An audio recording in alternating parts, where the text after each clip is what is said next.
What's up everybody, my name is Kyle, and today I thought to talk to you about what I think are the 6 best looking cars from the 70s. I feel bad for showing all those hideous and terrible looking 70s cars, so I thought I'd be generous and show you some of the best looking cars of that period. I'll admit and confess that it's harder to pick 6 good looking cars over the ugly ones, as there's just so many amazing looking cars. So much that it gives me the potential to do a parts 2, 3, 4, heck, 25. Of course, for this video we'll be sticking to 6, using the 6 car category list that consists of convertible, SUV, small car, GT or luxury car, supercar or sports car or hypercar, and then we've got general car, which can kind of be anything varying from a small saloon car to an MPV or even a hyper GT. If you want to participate, please get involved and comment down below using the 6 car category list on what you think the 6 best looking cars of the 70s are. As of course this is my opinion alone and you may not agree with my picks. So let's kick things off, starting with the best looking convertible of the 70s, and this goes to the 1974 Fiat X19. This is a seriously underrated car from Fiat, a quirky compact convertible with some really great styling.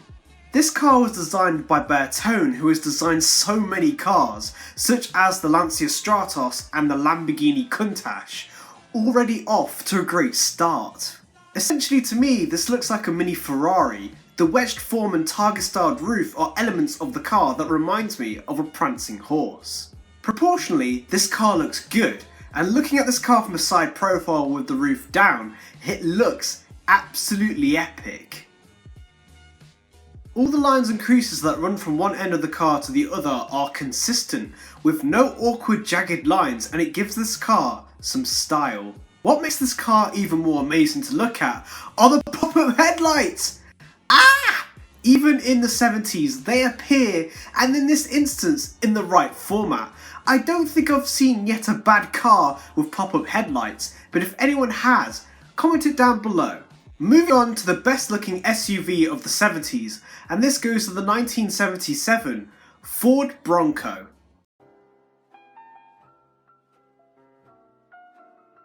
In comparison to the hideous pickup truck that was the Subaru Brat, this car looks epic and has a really cool name as well. I think I say this a lot with the good looking SUVs, but again, if I move to America, I think I'd also have to consider getting a Bronco, because there's something so cool about it, and certainly driving around in it would make you look cool too. I know it's harder to talk about or convince people about how great this car looks, when the fundamentals of it are that it's just a box with big wheels, but trust me, this thing is a handsome thing to look at. The front end of this car looks very smart and simple. There's no over-styling, just 2 nice circular headlights in between a standard grille design. Even if the basic form of this car is a box, the Bronco at least has some style to it. For instance, there are various but subtle creases on the bonnet or hood of the car and at the back. On this particular car, it also has these side creases which add style to the form of the car. The Bronco is evident proof that even a boxy car can have aesthetic appeal. I want one! Moving on to the best looking small car of the 70s, and this goes to the 1976 Volkswagen Golf GTI. Another example of a boxy car design that works. The iconic and first generation Golf GTI was not just a game changer, but also a nice looking car. I love the side profile of this car a lot. The whole form from end to end flows perfectly. It looks proportionally pleasing. I like how the front end looks tapered and angled to make this form look sporty and interesting.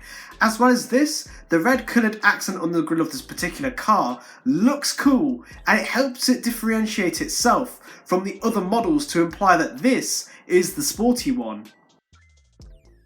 The rear end also has this cool tapered angle design to it. Once again, this is further adding style to the box form. It also emphasises my earlier point about some boxy cars having aesthetic appeal if done right. The Mark I Golf GTI has been styled right. And now on to the best looking GT car of the 70s, and this goes to the 1975 Alfa Romeo Montreal. Another car that was designed by Bertone, and this just looks even better. I think Alfa during this period really made some special cars, and the Montreal is definitely a prime example. First of all, the iconic front grille just looks like a masterpiece of art, accompanied by those quad headlights. The vents above the headlights give the front end an interesting aesthetic appearance, and certainly makes this car iconic and memorable. The design overall is very smart and sleek, with some lovely curves and creases on the bonnet or hood of the car. The aesthetics of this car definitely has American muscle car vibes to it, which, by the way, is not a bad thing, as there are plenty of great looking American muscle cars. The rear end of the car certainly has some interesting stylistic traits to it, from the raked rear window to the very subtle bone lines and the linear ventilation on the side of the car. I can certainly see Italian mafia gangsters of the 70s cruising around in these cars at night. It has this cool, badass presence. Now on to the best looking supercar of the 70s, and this goes to the 1978 BMW M1.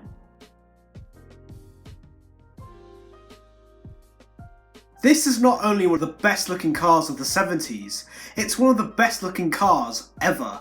This car has proper presence, just by the way it's stanced and how low slung it is. I've mentioned excellent proportions with the other cars, but arguably this is the best one.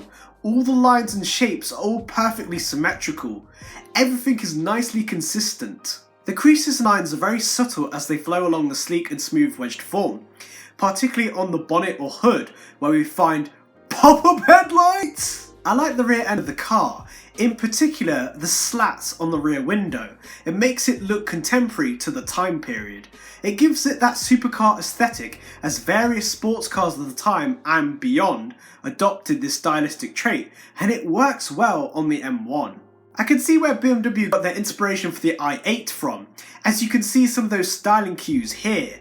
It'd be epic if BMW made another supercar and really used this stunning car as the main influence. And finally, onto the best looking car in general of the 70s, and this goes to the 1977 Aston Martin Vantage.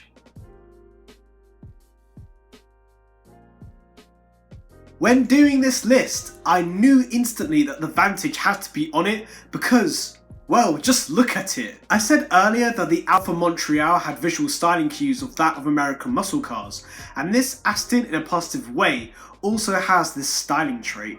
You've got that really cool bulge on the bonnet or hood, which gives it that cool muscle car aesthetic and beefy appearance. The iconic Aston Martin grille always looks epic, and it's interesting to see it in various iterations. To tie it together, it has these brilliant rally-inspired spotlights, accompanied by some really nice traditional circular headlights. The chrome parts on the front, side and rear are a nice touch and detail. It gives this car a timeless look, and is a great way to break up these areas, giving them style. From the side profile, this car looks amazing. You can see the subtle curves, flared arches, and the roof sloping down and flowing into the back end of the car. The Aston Martin Vantage was iconic for various reasons back in the day. Of course, known for its role in James Bond's Living Daylights, this is yet another classic wedged form car that you just don't only want to drive, but also stop and truly admire it because, well, just look at this thing. It's stunning. So in conclusion, those are my picks for what I thought were the 6 best looking cars in the 70s. Of course, you might disagree, so feel free to participate and comment down below what you think the 6 best looking cars in the 70s are, using the 6 car category list, which consists of convertible, SUV, small car, GT or luxury car, supercar or sports car or hypercar, and then we've got general car, which can kind of be anything varying from a small city car to a saloon car to a hyper GT. I'd also love to know what you think of my picks as well. So like and subscribe, and I'll see you guys next time. Bye!